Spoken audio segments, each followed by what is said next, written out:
sahabat yang dikasihi Tuhan. Senang rasanya saya dapat menemani Anda pada hari ini dalam acara Jendela Hati.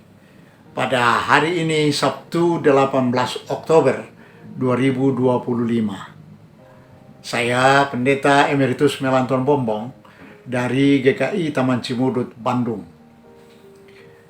Renungan kita pada hari ini, saudara-saudara, ditulis oleh Pendeta Novita.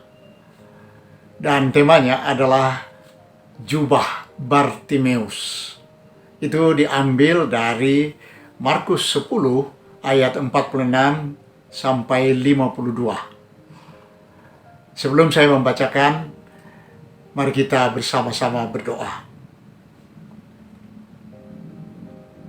Ya Tuhan, kami bersyukur oleh karena Tuhan memberikan kemungkinan bagi kami setiap saat dalam keadaan tidak berdaya, banyak tergantung orang lain, untuk datang kepadamu dan mendapat kekuatan, mendapat daya kami untuk hidup bergantung pada Tuhan. Dalam usaha-usaha kami, tolonglah kami. Kami mohon dalam Kristus. Amin. Saya akan membacakan, saudara-saudara, ayat 50 dari Markus 10. Orang buta itu meninggalkan jubahnya, lalu segera berdiri dan pergi kepada Yesus. Mungkin sahabat-sahabat senior pernah menyaksikan orang yang sehat dan kuat, tetapi tampil sebagai penyandang disabilitas, yaitu orang yang berkekurangan atau cacat dalam tubuh. Mereka berpura-pura pincang, buta, atau tidak memiliki tangan atau kaki. Tujuannya adalah untuk mendapatkan uang dari belas kasihan orang lain.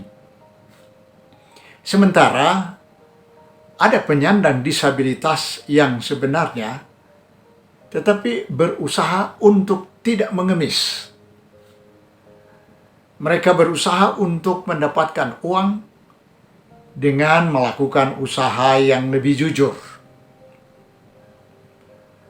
Bartimeus adalah seorang buta yang hidup dari mengemis.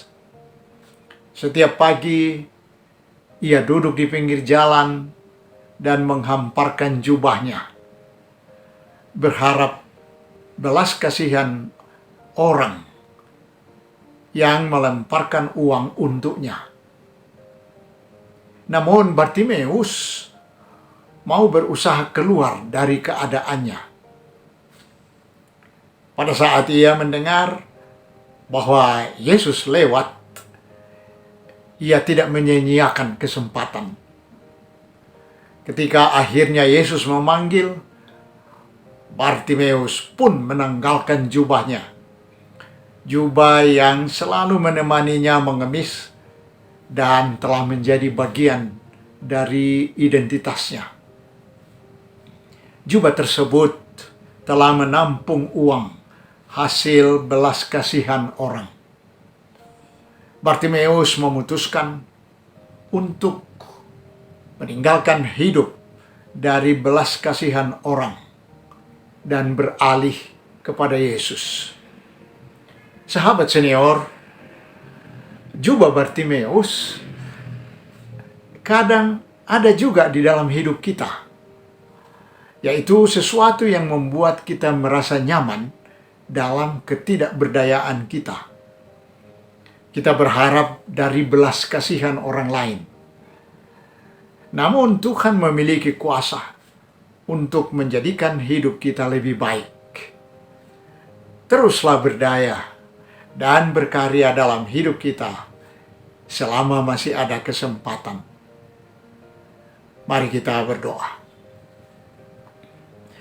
Ya Tuhan, kami berdoa untuk setiap orang yang tidak berdaya, orang yang keadaannya sangat berat. Biarlah mereka tetap mempunyai kekuatan batin, menantikan pertolongan Tuhan untuk menjalani kehidupan mereka. Amin. Demikianlah renungan kita, para sahabat senior. Jangan lupa like, subscribe, dan bagikan kepada yang lain. Tuhan memberkati kita semua.